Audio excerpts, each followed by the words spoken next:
그림을 한번 그려보면 좋을 것 같아요. 굉장히 중요합니다. 그래서 우리가 이때까지 신약은 복음서, 그죠? 네 복음서를 했었고, 그 다음에 사도행전 말씀을 봤잖아요. 그래서 사도행전 말씀을 통해서 바울의 전도 여행을 이렇게 살펴봤습니다. 물론 그 앞부분에 이제 베드로의 전도 여행이 있었지만, 바울의 전도 여행은 크게 보면은 3번입니다. 3번. 그죠? 근데 마지막으로 이제 로마로 압송돼 가는 것도 바울의 전도 여행이라고 치면, 왜냐하면 바울이 로마의 옥에서 편지도 쓰고 또 로마에서 새빵살이를 하면서 그 복음을 전도했잖아요. 이태나 복음을 전도했다고 우리 사도행전 마지막에 이렇게 나와 있으니까, 그러면은 바울의 복음 선교 여행은 4회라고 이렇게 볼 수 있습니다. 자, 그러면 여러분 기억을 잘 하셔야 돼요. 1차 여행 때는 어디를 갔냐면은 저기 소아시아 지역, 지금 터키 지역. 그리고 2차 여행 때는 마케도니아하고 그리스 쪽. 그죠? 그 다음에 3차 전도 여행은 소아시아하고 마케도니아, 그 다음에 그리스.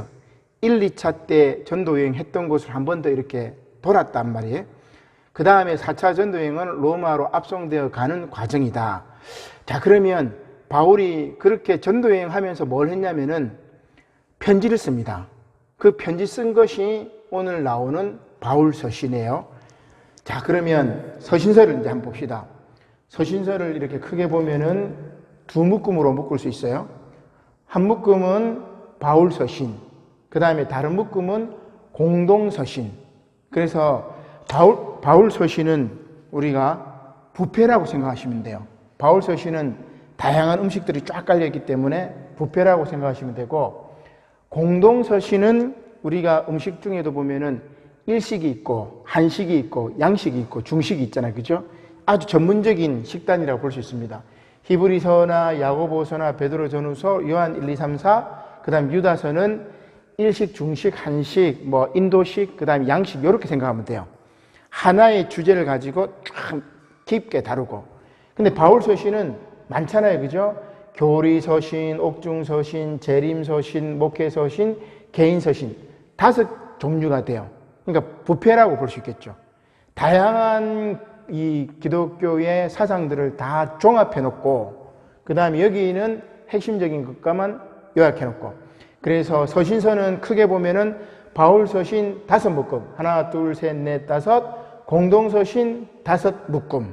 물론 이제 개별 서신이지만 요한 1, 2, 3서는 이제 세 권이죠. 자, 그러면 우리가 여기서 바울이 언제 이것을 썼느냐, 그걸 살펴볼 텐데, 자, 제일 먼저 쓰여진 거는 한 50년대의 데살로니가 전후서, 재림서신. 그 다음에 두 번째로 쓰여진 게 뭐냐면은 교리서신입니다.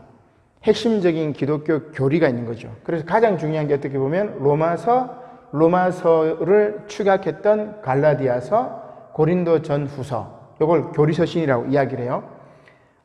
그 다음에 세 번째는 여기 옥중서신. 그러니까 이거는 로마 감옥에 갇혀 있을 때, 그렇죠? 그 다음에 옥중서신, 에베소서, 빌립보서, 골로새서, 그 다음에 빌레몬서까지. 이건 이제 개인 서신으로 따로 묶을 수 있죠. 개인에게 준 거니까. 그 다음에 마지막으로 5번째는 목회서신. 감옥에 풀려난 다음에 디모데 전후서, 디도서, 이렇게 이제 연도로 치면은 뭐 이렇게 이제 옆에 써놨는데 여러분 참조를 하시고. 자, 그러면 언제 이제 바울이 이 편지를 썼느냐? 제일 먼저 쓰여진 게 재림서신이라고 그랬다. 그죠? 데살로니가 전서후서. 이 재림서신은 50년대에 쓰여졌어요. 신약 성서 가운데 가장 먼저 쓰여졌습니다. 마태복음이 제일 먼저 쓰여진 게 아니고 데살로니가 전서가 가장 먼저 쓰여졌어요. 50년경에.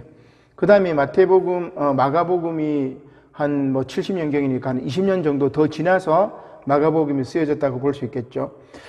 자, 그러면 바울이 이 재림서신을 쓸 때는 언제냐? 2차 전도 여행 때. 2차 전도 여행은 어디로 가요? 데살로니가, 그 다음에 또 저기 그리스 쪽으로 이제 가잖아요. 그죠? 2차 전도 여행 때 데살로니가 세디레 동안 복음을 전했던 곳이긴 한데 거기에 편지를 씁니다. 세디레 동안만 복음을 전했기 때문에 믿음으로 잘 지내라고 얘기하고, 이들이 아주 막 임박한 종말론에 대해서 막 열정적으로 뜨거워지니까 이 재림서신을 가장 먼저 씁니다. 그 다음에 쓰여진 게 뭐죠? 교리서신이죠. 이 교리서신은 바울이 3차 전도 여행 때 로마서, 그리고 고린도전후서, 갈라디아서, 그래서 로마로 가고 싶어 하죠. 그죠? 그리고 4차 전도 여행 때 뭡니까? 옥중서신. 이 로마에 잡혀가가지고. 그리고 요 3번, 4번 개인서신, 빌레몬서까지 다 옥중서신이니까. 그 다음에 감옥에서 풀려난 다음에 목회서신을 씁니다. 디모데전서, 디도서. 근데 이제 석방돼. 그 다음에 다시 재수감돼요. 그 다음에 쓴 게 디모데 후서. 이렇게. 그래서 여러분들이 이제 이 바울의 전도 여행 코스하고 지도를 쫙 펴놓고, 여러분, 지도를 쫙 펴놓고 바울이 전도했던 코스를 쫙 보고, 그 다음에 바울이 1차 전도 여행 때 어떤 편지를 썼구나. 2차 전도 여행 때 어떤 편지를 썼구나. 3차 전도 여행 때 어떤 편지를 썼구나. 4차 전도 여행 때는 감옥에서 어떤 편지를 썼구나. 이게 머릿속에 딱 들어와야 돼요. 이게 딱 들어오면 이제 서신서를 여러분 쭉 읽어도, 성경을 그때는 읽어도 막 이게 구슬이 서말이라도 껴야 보면 것처럼 막 깨져. 근데 지금 우리 한국 교회 거의 90% 교인들, 목회자들도 이거 깨지를 못하니까 90% 교인들은 그거 없이 그냥 읽어요. 물론 하나님 말씀은 그냥 읽어도 복됩니다. 그러나 깊이 읽고 그 다음에 정말 간접 체험하듯이 읽으면 이 하나님 말씀은 정말 엄청나요. 성령이 불릴듯이 막 가슴에 막 불타오릅니다. 바울이 전도했던 그 지역들, 그곳에서 논증했던 것들, 거기에서 이적을 베풀었던 일들, 그 다음에 죽을 고비를 넘겼던 것들, 그런 것들이 막 간접 체험되면서 막 엄청난 은혜를 받아요. 그러니까 성경 말씀이 그렇게 여러분들에게 심령을 울리고, 그 다음에 여러분들 인생을 바꿔야 우리의 삶이 바뀌고, 여러분들이 자녀가 바뀌고, 교회가 바뀌고, 이민족이 바뀌고, 이 나라가 바뀌어요. 근데 그렇게 신앙생활을 안 하는 거예요.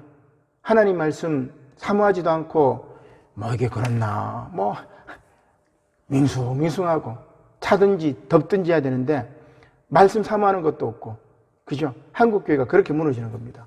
왜 그러냐? 말씀을 몰라서 그래. 말씀을 왜 모르느냐? 그 배경을 알아야 되고, 그 맥락을 알아야 돼요. 그러면 그 배경을 알고 그 맥락을 알게 되면 말씀의 깊이에 쫙 빠져들어요. 그러면 읽을수록 더 하기가 돼요. 근데 말씀의 배경과 맥락을 모르면 읽을수록 더 몰라. 읽을수록 더 모르고 무슨 말인지 모르겠고 괜히 읽었다 싶고, 그러면서 말씀과 멀어지는 거죠. 은혜와 멀어지는 거죠. 그죠? 여러분. 자, 그래서 요거 제가 지금 말했던 거 조금 어렵더라도 지도를 보고 오늘 요 내용을 다시 한번 반복해서 들어보세요. 그래서 지도를 펼쳐놓고 제가 하는 이야기를, 바울이 어디서 뭘 했고, 2차 전도여행, 3차 전도여행, 로마로 가서 어떻게 썼구나. 요걸 잘 여러분 염두에 두시길 바랍니다. 자, 그러면 주제들이 있어요. 주제들이. 물론 우리가 주제들 앞으로 이제 서신서 쭉 살펴볼 건데, 오늘은 서신서 좀 개요도 이야기할 텐데, 복음서는 예수님의 생애와 말씀과 죽음과 부활에 대한 이야기죠. 그리고 사도행전은 베드로와 초대교회 집사들과 그 다음에 사도들과 그 다음에 바울 사도의 복음 전도의 역사입니다. 복음 행전이죠. 그러면 신약 서신서는 뭐냐? 바울이 각 교회 상황에 문제가 생겼을 때 그 문제에 즉답을 했던 말씀이에요. 다른 공동서신도 마찬가지입니다. 왜냐하면 문제가 있으니까 편지를 써가지고 그 문제를 해결하는 거잖아요. 그죠? 문제가 없으면은 거기에 편지 쓸 필요가 없습니다. 그죠? 문제가 있어서 바울 사도님 우리가 어떻게 해야 될까요? 그럼 바울이 이제 편지를 쓰는 거죠. 그럼 바울이 쓴 게 아니고 이제 불러주면 그걸 이제 누가 대신 쓰겠죠. 그리고 그것을 디모데나 디도가 저기 고린도라든지 에베소라든지 막 달려가가지고 전해주고 막 그렇게 하는 거죠. 자, 그러면 제일 먼저 재림서신 데살로니가 전서 후서는 바울이 2차 전도 여행 때 쓴 편지인데, 이거는 말 그대로 종말론입니다. 가장 먼저 종말론. 그래서 이단들이 가장 먼저 접근하는 게 종말론으로 접근합니다. 그죠? 가장 먼저 쓰여진 신약 성경이 종말론에 관한 서신이기 때문에 그만큼 종말론에 대해서 관심이 있는 거예요. 내일 당장 지구가 멸망한 다음에 여러분들 지금 뭐 일하러 가겠어요? 내일 지구 멸망하는데 몇 시에 멸망할까? 그럼 나는 어떻게 살까? 이런 거 고민하겠죠. 그래서 이단들이 가장 종말론으로 접근해요. 그리고 바울이 재림서신 데살로니가 전서 후서를 통해 가지고 제대로 된 종말론에 대해서 이야기를 합니다. 자, 두 번째는 이제 교리서신인데 가장 중요한 교리가 나오죠. 오늘 이제 로마서부터 우리 갈 텐데, 로마서는 이신층이 우리 믿음으로 말미암아 의롭다 하신다는 의신층이 교리, 그것만 있는 것이 아니고 성화의 교리까지 이제 이야기를 합니다. 그래서 로마서는 가장 중요한 교리서신이지요. 그것을 잘 요약한 것이 갈라디아서라고 이야기를 할 수가 있습니다. 고린도전서, 고린도후서는 어떻게 보면 이제 교회론에 대한 이야기를 할 수 있습니다. 육적인 교회론. 그래서 고린도 교회에 문제가 많았지만은 바울이 편지를 통해 가지고 잘 이렇게 교회를 이제 다듬지요. 그 다음에 영적인 교회론이 뭐냐면은 바로 옥중서신이라고 할 수 있습니다. 에베소서, 빌립보서, 골로새서. 바울이 4차 전도 여행 당시에 로마 감옥에 갇혀가지고 썼던 편지 옥중서신인데, 여기는 영적인 교회론에 대해서 바울이 이야기를 해요. 육적인 교회론은 고린도전후서, 영적인 교회론은 옥중서신. 이런 머릿속에 넣어야 됩니다. 자, 그 다음에 그 감옥에 나온 다음에 목회서신을 쓰죠. 이제 이때는 나이가 이제 바울이 좀 이제 66년 정도가 되니까 나이가 들었어요.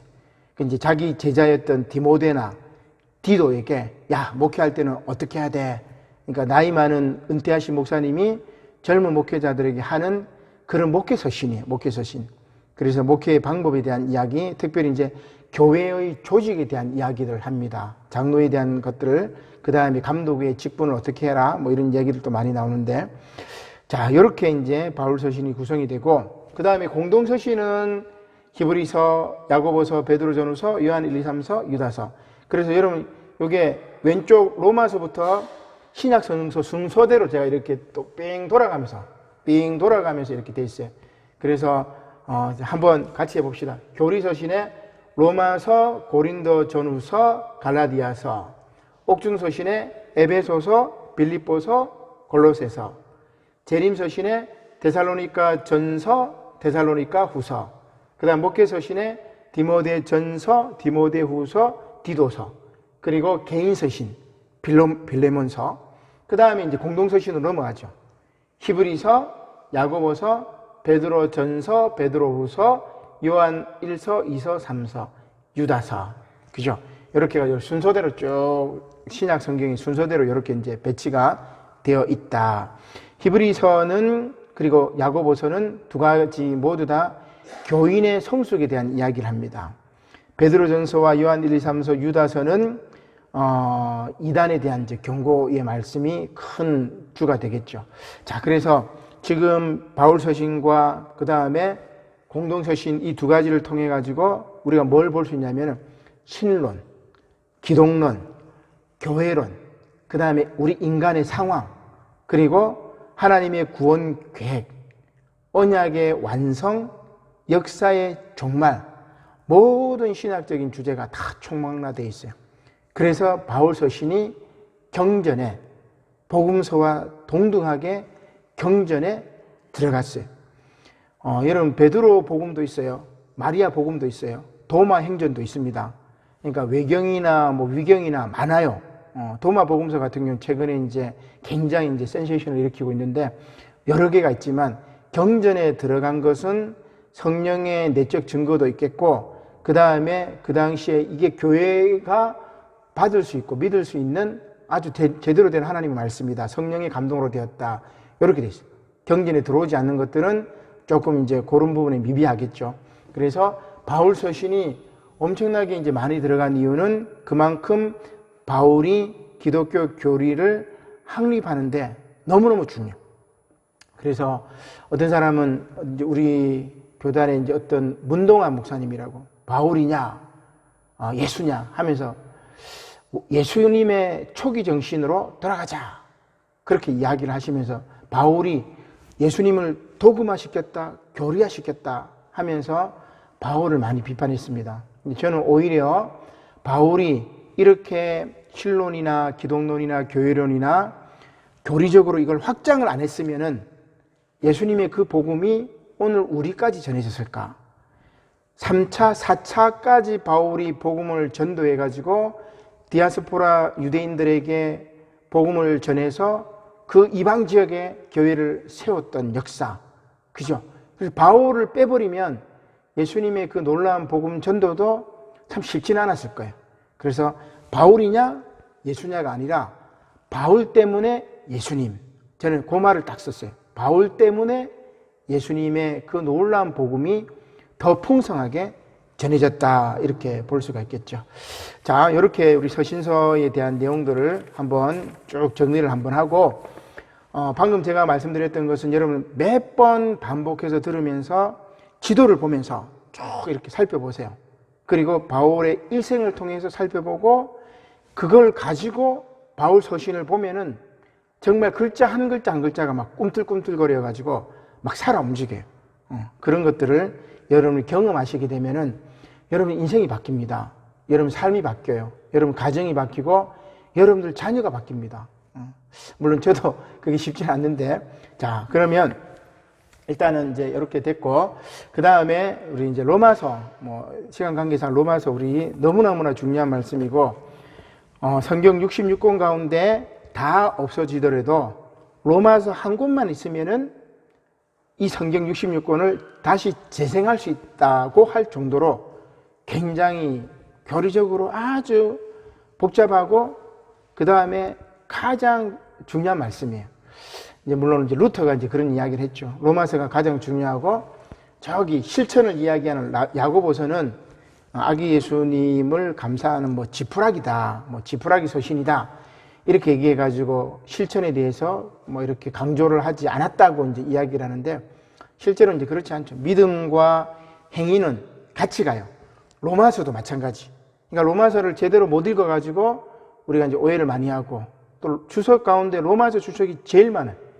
로마서를 통해 가지고 시대 역사를 뒤바꾼 인물들이 많아요.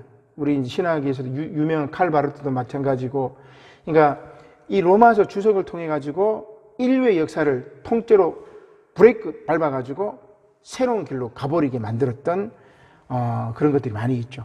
자, 그러면 로마서 너무나 중요하지만 우리가 한 4, 5년 전인가 우리 오예배 때 한 1년 정도 이 로마서 갖고 한번 한 적이 있습니다. 그죠? 자, 오늘은 그냥 핵심이니까 큰 틀만 간단하게 한번 살펴보도록 하겠습니다. 자, 먼저 로마서는 크게 보면 두 가지 주제입니다. 하나는 구원 교리, 그죠? 구원에 대한 교리 중요하죠. 인간 상황에 대해서 설명하고 하나님의 구원 계획을 이야기하고, 그 다음에 구원받은 사람들이 실제 생활은 어떻게 해야 되는지를 이야기하고 있어요. 후반부에는. 그래서 제가 3, 4, 5년 전인가 그때 로마서 이야기하면서 뭐라고 그랬어요? 로마서는 하나님의 구원 교리는 요거는 뭐예요? 구약으로 치면 출애굽기. 그 다음에 구원받은 사람이 하나님께 뭐 해야 돼요? 예배 드려야 되죠. 그러면 이거는 뭐예요? 레위기. 레위기엔 제사법에 대해서 나와 있잖아요. 그래서 출애굽기와 레위기. 구약에서 가장 중요한 건 여러분 창세기보다는 오히려 출애굽기. 이스라엘 백성을 구원해 주셨던 그 구원 사건을 통해 가지고 창조부터 시작해 가지고 이스라엘 역사를 꿰뚫기 때문에 구약에서 가장 중요한 게 출애굽기인데, 로마서는 구원 교리를, 구약의 출애굽기를 전반부에 이야기하고, 그 다음에 레위기, 우리 믿는 사람들이 가장 중요한 게 뭐예요? 죽어서도 우리가 하는 게 뭐예요? 하늘나라 가서 예배 드리는 게 우리 일이에요. 살아서도 예배 드리고 죽어서도 예배 드리는 게 우리 일입니다. 그리스도인.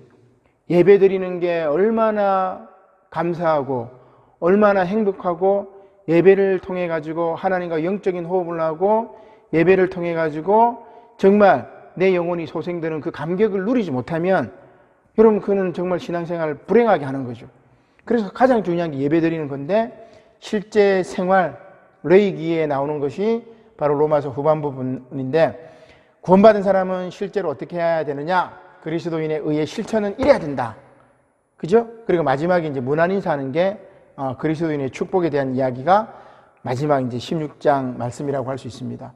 그래서 로마서 1장 1절부터 5절까지는 믿음의 그 의의 필요성과 구원에 대한 이야기를 하죠.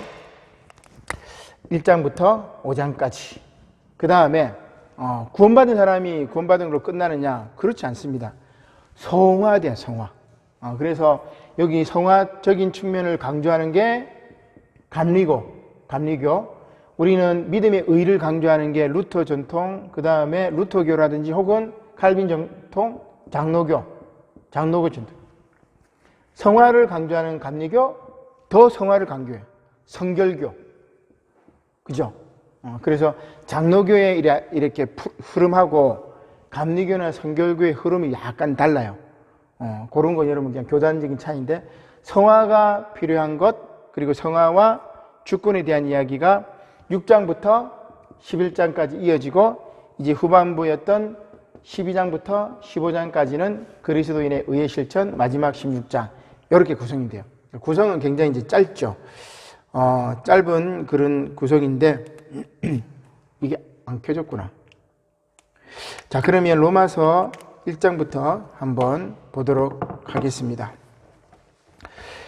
자, 로마서 1장은 이방인의 죄악과 심판에 대한 이야기입니다. 인간 상황에 대한 이야기죠.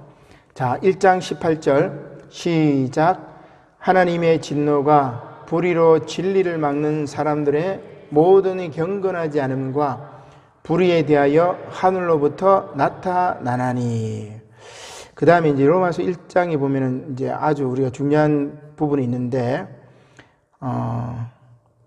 그 27절에 보면은 그와 같이 남자들도 순리대로 여자 쓰기를 버리고 서로 향하여 음욕이 부릴 듯하며 남자가 남자와 더불어 부끄러운 일을 행하여 그들의 그릇됨에 상당한 보응을 그들 자신이 받았느니라. 그죠? 이게 이제 동성 성애를 말합니다. 그 다음에 이거하고 똑같은 게 뭐냐면 29절에 나와 있죠. 불의, 추악, 탐욕, 악의가 가득한 자요.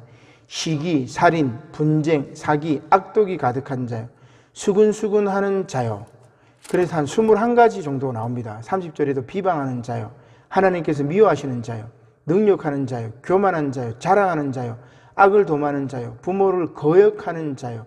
우매한 자요. 배약하는 자요. 무정한 자요. 무자비한 자라. 이렇게 21가지의 이제 악독을 이제 이야기를 하고 있는데, 여기서 동성애만 얘기를 해가지고 우리 개신교인들이 막 피를 뭡니까? 뭐라 하지? 차별금지법 반대한다고 막 그렇게 하는데, 다른 것도 똑같아요.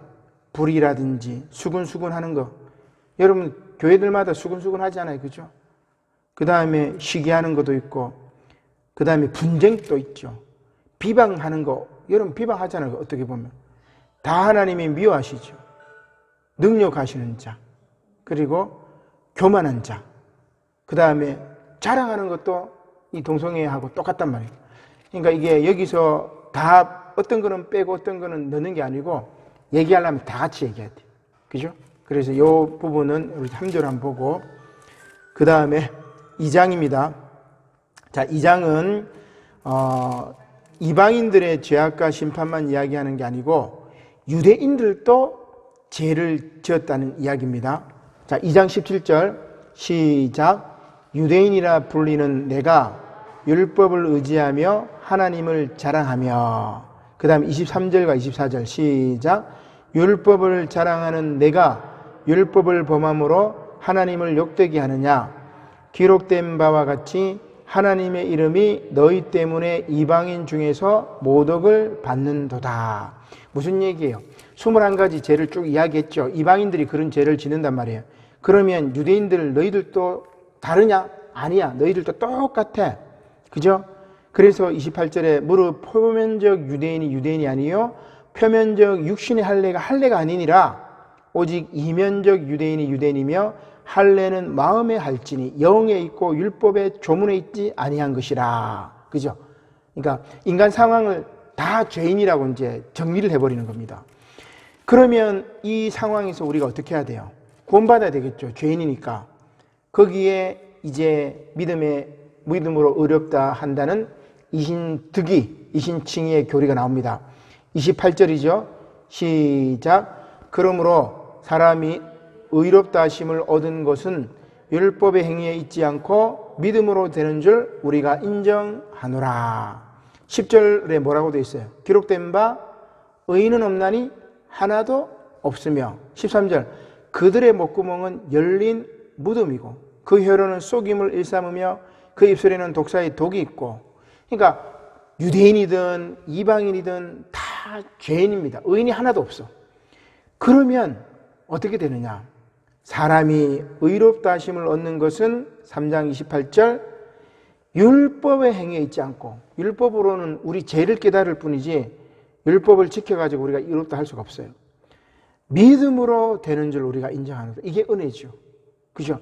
나의 행위로 구원받는 게 아니고 하나님이 은혜로 죄인이지만 내가 너를 의롭다고 인정하노라. 네가 부족하지만 내 모습 이대로 받으시는 주님, 내가 죄인이지만 예수 그리스도의 품에 안길 때, 예수님을 나의 구세주로 영접할 때 너를 뭡니까? 하나님의 자녀로 받아주겠다는 그런 놀라운 표현이죠. 근데 이 감격이 싸구려 은총이 되어가지고 아주 이제 뭐 내가 믿어가지고 구원받았으니까 믿음의 성화가 없어, 성화. 그리스도인의 의의 실천이 없어요. 그게 문제란 말이에요. 바울을 잘못 아는 거예요. 너무나 값비싼 은혜인데 그것을 우리가 잘못 아는 거죠. 자, 그러면서 이제 아브라함에 대한 이야기를 쭉 이야기합니다. 아브라함도 그랬다, 이 얘기죠. 4장 3절입니다. 시작. 성경이 무엇을 말하느냐? 아브라함이 하나님을 믿음에 그것이 그에게 의로 여겨진 바 되었느니라. 그리고 다시 한번 5장 1절에 믿음으로 의롭다 하심을 받는 이야기를 합니다. 5장 1절 시작. 그러므로 우리가 믿음으로 의롭다 하심을 받았으니 우리 주 예수 그리스도로 말미암아 하나님과 화평을 누리자. 구원받았으면 하나님과 화평을 누려야 되는 겁니다. 그렇죠? 자, 2절과 3절, 4절까지 한번 읽어봅시다. 너무나 은혜로운 말씀입니다. 시작. 또한 그로 말미암아 우리가 믿음으로 서 있는 이 은혜에 들어감을 얻었으며 하나님의 영광을 바라고 즐거워하느니라. 다만 이뿐 아니라 우리가 환난 중에도 즐거워하나니 이는 환난은 인내를, 인내는 연단은 소망을 이루는 줄 알미로다. 참 그죠? 여러분 읽으면서 얼마나 위로가 돼요. 우리가 믿음으로 의롭다 하심을 받았으나 뭐예요? 환난을 당합니다. 고통을 당합니다. 그러나 환난 중에서도 즐거워하라. 인내해라. 그리고 연단을 가지고 마침내 소망을 이루라. 이런 이야기죠. 자, 그 다음에 이제 의의 필요성과 구원에 대한 이야기가 끝났으니까 성화에 대한 이야기를 합니다. 자, 이 부분들 우리가 이제 놓쳐버리는 게 많은데, 자, 성화에 대한 원리인데, 새로 거듭난 자는 어떻게 돼야 되느냐? 6장 8절. 자, 새로 난 자의 신분입니다. 그리스도와 연합하라는 말이죠. 자, 6장 8절 시작. 만일 우리가 그리스도와 함께 죽었으면 또한 그와 함께 살 줄을 믿노니. 그죠? 예수님과 함께 죽었어, 우리는. 예수님과 함께 다시 살아났습니다. 그러면 여러분들 얼굴에 뭐가 나와야 돼요? 예수님의 모습이 보여야 돼요. 그죠? 큰 바위 얼굴처럼 예수님의 모습, 그죠?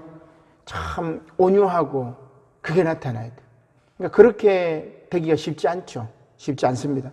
그래서 끊임없이 우리가 새벽 제단을 쌓으면서 신앙을 훈련하고 매주일 예배를 통해 가지고 나의 아집을 꺾고 내 고집을 꺾고 예수님을 닮아가려고 하고 그렇게 하는 거 아니겠어요? 그죠? 그래서 성화가 중요해요. 감리교가 성결교가 성결을 중요시 여기고, 그죠? 예수 그리스도를 닮아가는 그 실천을 중요시 여기는 이유가 바로 거기 있습니다. 자, 그 다음에 7장은 율법과 죄의 관계를 쭉 이야기하는데 두 가지 성품으로 이야기하죠. 7장 7절입니다. 시작. 그런즉 우리가 무슨 말을 하리요? 율법이 죄냐? 그럴 수 없느니라. 율법으로 말미암지 않고서는 내가 죄를 알지 못하였으니 곧 율법이 탐내지 말라 하지 아니하였더라면 내가 탐심을 알지 못하였으리라. 아멘. 자, 우리 바울은 아주 역설적입니다. 의인, 그 다음에 죄인. 이 루터가 그걸 잘 알았어요. 그래서 우리 인간은 뭐예요? 죄인이지만 동시에 의인이죠. 그리고 이 바울도 율법을 폐기했지만 또 아니야. 예수님도 마찬가지예요. 그죠? 율법을 폐기한 것처럼 보이지만 바리새인들의 의보다 너희가 낫지 못하면 결단코 천국에 들어가지 못한다고 이야기합니다. 율법을 다 지키라고 또 얘기해. 그러니까 이게 굉장히 오묘한 진리입니다. 이게 역설적인 거예요. 죄인이면서 동시에 의인. 그죠? 동전의 양면. 그러니까 요 양면들을 다 봐야 돼요. 그래서 바울이 이제 율법을 오직 믿음으로 말미암아 의롭다고 얘기했으면 율법은 폐기돼야 되잖아요. 몽학성생이잖아요. 근데 율법의 필요성을 쭉 이야기합니다. 율법이 죄냐? 그럴 수 없느니라. 율법으로 말미암지 않고는 내가 죄를 알지 못하였으니. 그죠? 율법을 통해 가지고 내가 죄인이라는 것을 깨닫고 은혜로 가는 문을 열어주는 것이다. 이렇게 이야기를 하죠. 그래서 22절 한번 보세요. 내 속사람으로는 하나님의 법을 즐거워하되 내 지체 속에서 한 다른 법이 내 마음의 법과 싸워 내 지체 속에 있는 죄의 법으로 나를 사로잡는 것을 보는도다. 야, 여러분, 인간의 이 심정을 이렇게 잘 표현한 구절을 참 못 봐요. 저도 철학책이나 인문학책을 많이 봤지만은, 이 프로이드의 무의식 이런 걸 넘어서는 것 같아요. 어떻게 보면. 내 속사람으로는 하나님의 법을 즐거워하지만 내 안에 있는 또 다른 한 법이 죄의 법으로 나를 사로잡는 것을 보는도다. 하루 살아가면서, 그죠? 좋은 일을 하려고 생각했다가 막 화가 치밀 때가 있어요. 그죠? 뭐 누가 새치기 한다든지 누가 내한테 싫은 말 한다면 막 화가 치민단 말이에요. 그죠? 그러니까 하루에도 수십 번 마음이 이랬다 저랬다 바뀌어. 그게 인간의 마음이에요. 저도 똑같아요. 하루에도 수백 번 마음이 바뀌어. 하루에도 살인을 한 수백 번 합니다. 죽였다 말았다 막. 하루에도 수백 번 천사가 되기도 해. 이게 인간의 마음이에요. 근데 바울이 그 인간의 마음을 정확하게 속사람을 정확하게 분석했어요. 그래서 24절 한번 읽어볼까요? 시작. 오라 나는 공고한 사람이로다. 이 사망의 몸에서 누가 나를 건져내랴. 누가 건져내겠어요? 25절 우리 주 예수 그리스도로 말미암아 하나님께 감사하리로다. 그런즉 내 자신이 마음으로는 하나님의 법을 육신으로는 죄의 법을 섬기노라. 우리가 육신을 가지고 있기 때문에 우리 몸은 밥을 못 먹으면 여러분 막 배고프면 막 짜증납니다. 그죠? 화가 나요. 그죠? 그리고 물을 못 마시면 우리 몸이 견디지를 못해요. 먹어야 돼. 그러니까 우리는 몸을 가진 존재이기 때문에 육신의 갈망을 이길 수가 없어요. 그 이긴다는 것은 아주 고도의 성인이겠죠. 그러니까 육신으로는 어떻게 죄의 법을 섬길 수밖에 없습니다. 마음으로는 하나님의 법을, 육신으로는 죄의 법을. 이렇게 끊임없이 우리가 갈등하는 것을 바울이 정확하게 표현했어요. 정확하게 표현한 거죠. 자, 그 다음에 8장 그리스도의 사랑을 이제 이야기합니다. 8장 34절. 자, 누가 우리를 정죄하리요? 딱 하면서 이야기하는데, 자, 8장 34절 시작. 누가 정죄하리요? 죽으실 뿐 아니라 다시 살아나신 이는 그리스도 예수시니 그는 하나님 우편에 계신 자요 우리를 위하여 간구하시는 자신이라. 아멘. 자, 이렇게 예수님께서 우리를 위해서 간구하시죠. 여기 이제 성령의 역할이 나오는데 그 다음에 또 하나 중요한 게 22절 말씀이죠. 22절 한번 읽어볼까요? 시작. 피조물이 다 이제까지 함께 탄식하며 함께 고통을 겪고 있는 것을 우리가 아느니라. 그죠? 그 다음에 23절에 보니까 그뿐 아니라 또한 우리 곧 성령의 처음 익은 열매를 받은 우리까지도 속으로 탄식하여 양자 될 것 곧 우리 몸의 속량을 기다리느니라. 이것을 통해 가지고 이제 20절, 21절, 19절이죠. 19절 마찬가지입니다. 피조물이 고대하는 바는 하나님의 아들들이 나타나는 것이니 피조물이 허무한 데 굴복하는 것은 자기 뜻이 아니요 오직 굴복하게 하시는 이로 말미암음이라. 그 바라는 것은 피조물도 썩어짐의 종로로 단 데서 해방되어 하나님의 자녀들의 영광의 자유에 이르는 것이니라. 전에 우리가 세번문 말씀 이걸 다뤘는데 아마 올해 피조물도 구원받아야 된다고 생각하기 때문에. 무슨 말입니까? 저 나무들도 구원받아야 되고 저 돌멩이도 구원받아야 되고 이 신음하는 지구도 구원받아야 돼요. 하늘의 흰 구름도 구원받아야 되고, 그죠? 하나님 만드신 피조 세계 모두 다 신음하고 있는데 다 구원받아야 된다고 이야기합니다. 그러니까 생태계 보존, 환경 보존에 대한 너무나 중요한 말씀이 로마서에 이렇게 탁 들어가 있는 거죠. 그러니까 이게 우리가 찾아내야 돼, 이런 말씀.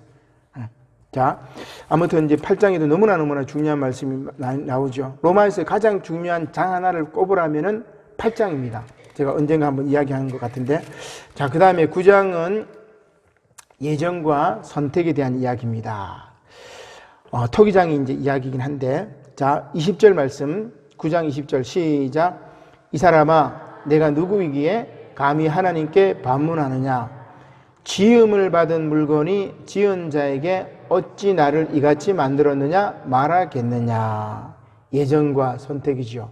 그래서 제가 이 말씀을 가지고 욥기 말씀을 해석할 수 있게 됐다, 그렇게 얘기를 했는데, 바로 우리는 존재론적인 비극을 욥을 통해서 볼 수 있는 겁니다.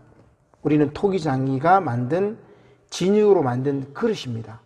그 그릇을 하나는 21절에 보니까 기 있을 그릇을, 하나는 천 있을 그릇을 만들 고난이 없느냐. 우리는 피조물이에요, 피조물. 하나님이 만드신 피조물입니다. 그것을 망각하고 창조주의 자리에 올라서게 되면은 그때부터 우리는 이제 심판을 받게 되는 거죠. 피조물로 고백하는 그 순간 교만들을 꺾고 아집을 꺾고 하나님 품 안에 순종하는 순간 우리는 뭐예요? 창조주와 하나가 되어서 예수 그리스도와 연합해서 성령과 함께 해가지고 하나님 안에서, 우리 빌립보서에도 나오지만 내게 능력 주시는 자 안에서 내가 모든 것을 할 수 있느니라, 이렇게 고백하게 되는 거죠. 자, 그 다음에 10장 말씀은 이렇게 구원받은 사람들이 뭐 해야 돼요? 전도해야 되겠죠. 복음을 전해야 되겠죠. 10장 9절입니다. 시작.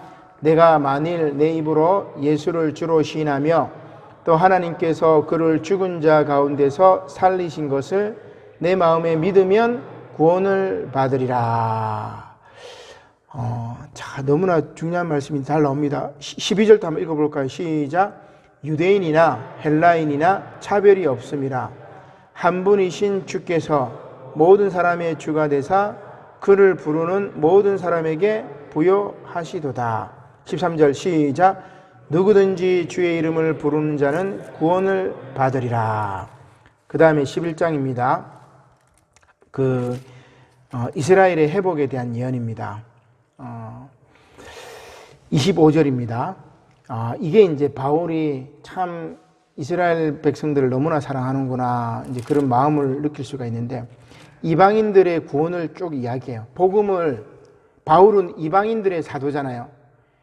유대인들이 예수 그리스도의 복음을 받지 않아요. 그래서 고넬료를 통해서, 바울을 통해서 이방 선교의 문이 열렸죠. 이방인들에게 복음을 전했습니다. 유대인들은 끝까지 바울을 죽이려고 했었고 예수님을 죽인 것을, 예수님의 부활을 믿지 않았습니다. 그래서 유대인들은 쳐낸 돌에 내버렸어요. 그럼에도 불구하고 유대인들을 품으려고 한 게 바울입니다. 이방인의 사도지만 바울은 자신이 이스라엘 유대인이기 때문에 온 이스라엘의 구원을 또 다 이야기해요. 자기 민족의 구원을 얘기하는 모세와 같은 바울의 성품을 볼 수 있는 게 바로 이 말씀이죠. 그게 이제 9장에 잘 나와 있는데 9장 3절로 한번 돌아가 볼까요? 9장 3절 말씀. 자, 유대인들, 이스라엘 사람들을 사랑하는 바울의 마음이 쭉 나와 있습니다. 9장 3절 시작. 나의 형제 곧 권력의 친척을 위하여 내 자신이 저주를 받아 그리스도에게서 끊어질지라도 원하는 바로다. 그죠? 그래서 이스라엘의 구원을 이야기하는 게 11장 25절입니다. 자, 시작. 그리하여 11장 26절 시작. 그리하여 온 이스라엘이 구원을 받으리라. 기록된 바 구원자가 시온에서 오사 야곱에게 경건하지 않은 것을 돌이키시겠고. 27절. 내가 그들의 죄를 없이 할 때에 그들에게 이루어질 내 언약이 이것이라 함과 같으니라. 이제 그 앞에 이제 우리 돌, 감람나무 뭐 이제 이런 원가지 쭉 이야기를 하죠. 21절에 보면 하나님이 원가지들도 아끼지 않으셨다 얘기를 하는데, 이 원가지가 누구냐면은 원래 하나님의 백성이었지만 예수님을 믿지 않았기 때문에 하나님께서 버렸던 유대인들을 말해요. 원가지. 그 다음에 17절에 보면은 돌, 감람나무 그거 나오죠. 이건 이방인 성도들을 이야기합니다. 이방인들을 말합니다.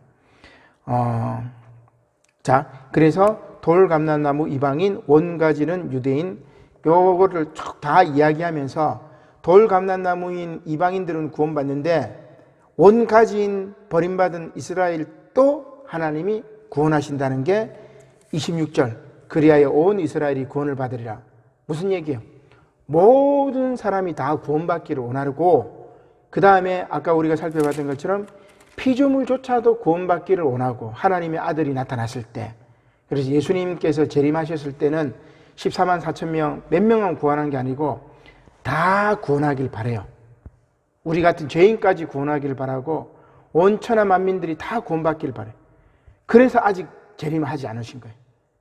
구원받을 그 음성을 듣지 못했던 사람, 복음을 전해 듣지 못했던 사람이 있기 때문에 아직도 재림하시지 않으신 거죠. 자, 그 다음에 12장부터는 이제 바뀝니다. 앞부분은 이제 구원 교리에 대해서 의에 대한 이야기, 성화에 대한 이야기를 했다면, 후반부는 실제 생활입니다. 그리스도인의 의의 실천.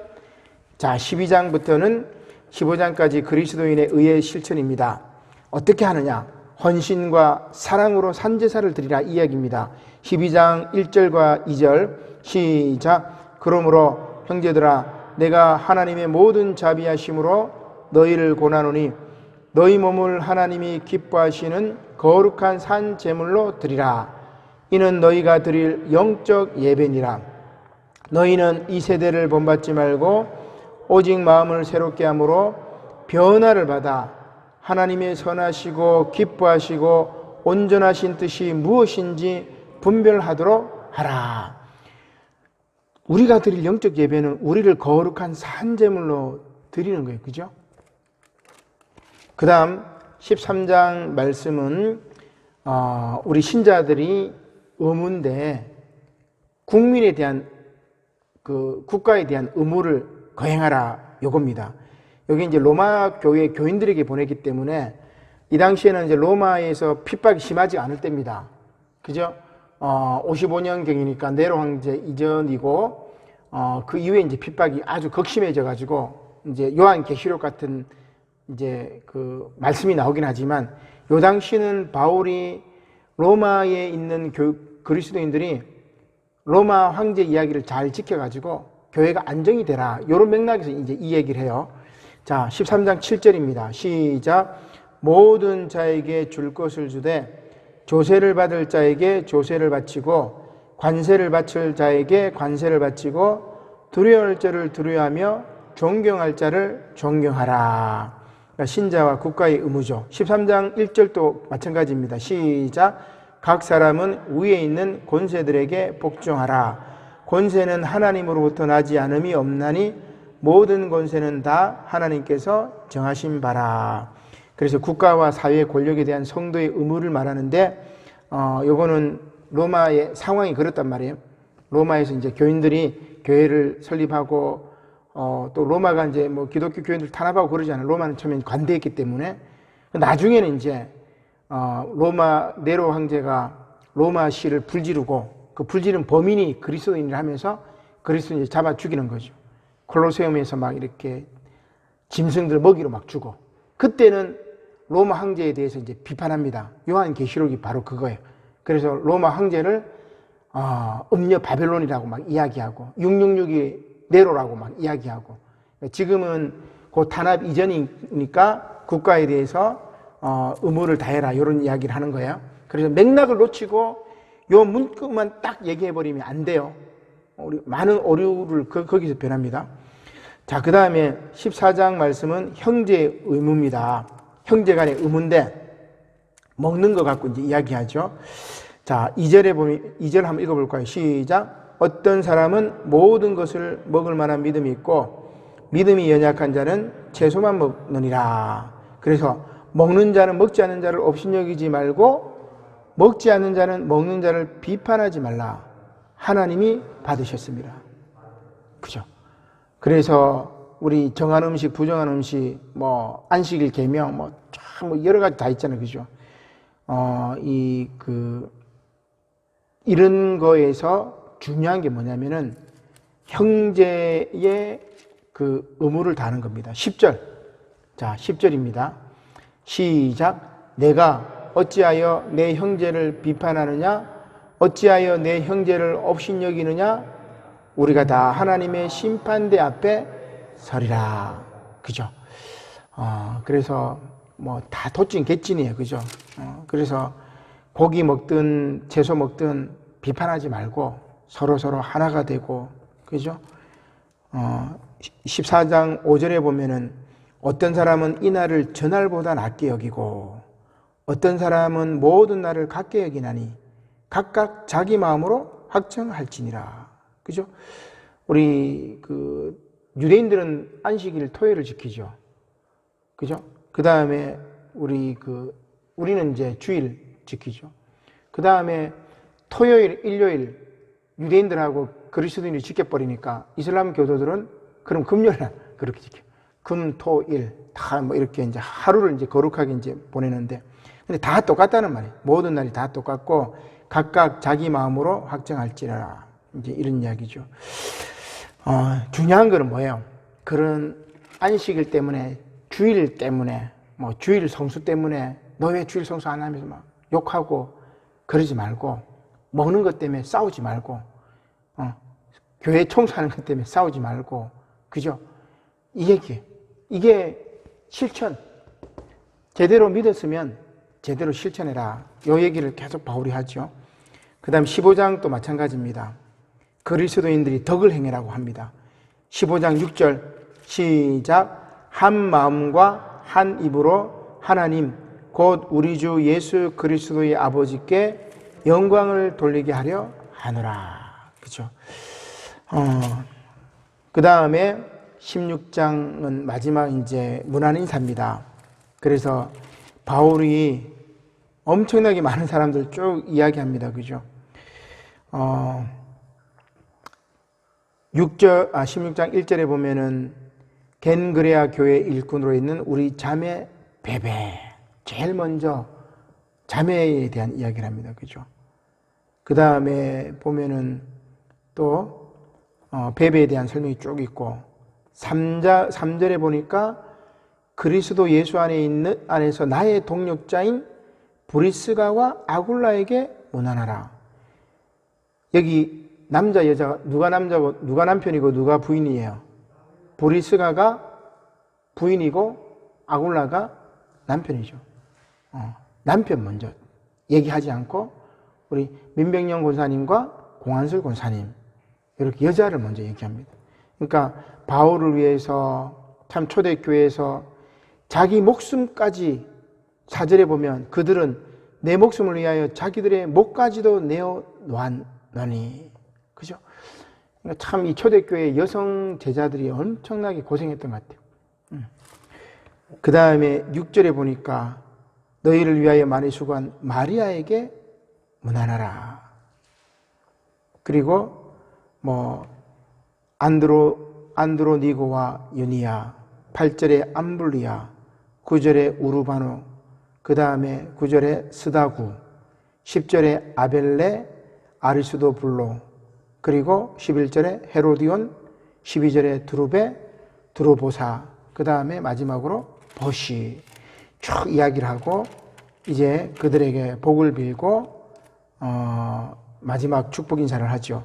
27절 같이 읽어보겠습니다. 시작. 지혜로우신 하나님께 예수 그리스도로 말미암아 영광이 세세 무궁하도록 있을지어다. 아멘 하고 이야기를 합니다. 자, 뭐 이렇게 핵심만 읽어봐가지고 우리가 깊이 있게 다루지는 못했지만 지금 우리가 핵심만 읽었어도 바울이 로마서에서 다루는 것이 엄청나다는 걸 봤죠. 그죠? 로마서에서 다루는 것들이 엄청납니다. 그러나 핵심은 뭐예요? 구원받은 사람이 행동을 제대로 해야 된다. 그리스도와 연합되어 가지고 의의 열매를 맺어야 된다. 요 얘기입니다. 출애굽기, 레위기. 출애굽을 통해 가지고 구원받은 이스라엘 백성들이 하나님께 제대로 예배드리는 출애굽기, 레위기처럼 로마서는 그렇게 구성이 되어 있어요. 그래서 믿음과 행함, 이게 같이 간다는 것을 로마서를 통해서 깨닫는 저와 여러분들이 되시기를 주님의 이름으로 간절히 축원합니다. 아멘. 기도드리겠습니다. 고마우신 하나님, 감사를 드립니다. 오늘 서신서 말씀에 큰 흐름들을 깨닫게 하시고 또한 로마서 말씀을 통해서 바울이 오늘 우리들에게 하셨던 이 생명의 말씀을 조금이라도 깨닫게 하시니 감사드립니다. 우리 주 예수님께서 우리를 위하여 십자가에 못 박혀 죽으셨고 또 아버지 하나님, 누구든지 그를 믿는 자에게 영생의 문이 열렸사오니 구원받은 그리스도인들이 이제 그 구원의 감격을 많은 이웃들에게 증거하며 그리스도인으로서 이 세상의 소금과 빛의 역할을 감당하며 성령 충만하여 진리에 비치신 예수님을 올곧게 증거할 수 있도록 우리들 각 사람 위에 성령께서 지혜와 용기를 허락하여 주시옵소서. 감사를 드리며 예수님의 이름으로 기도드립니다. 아멘.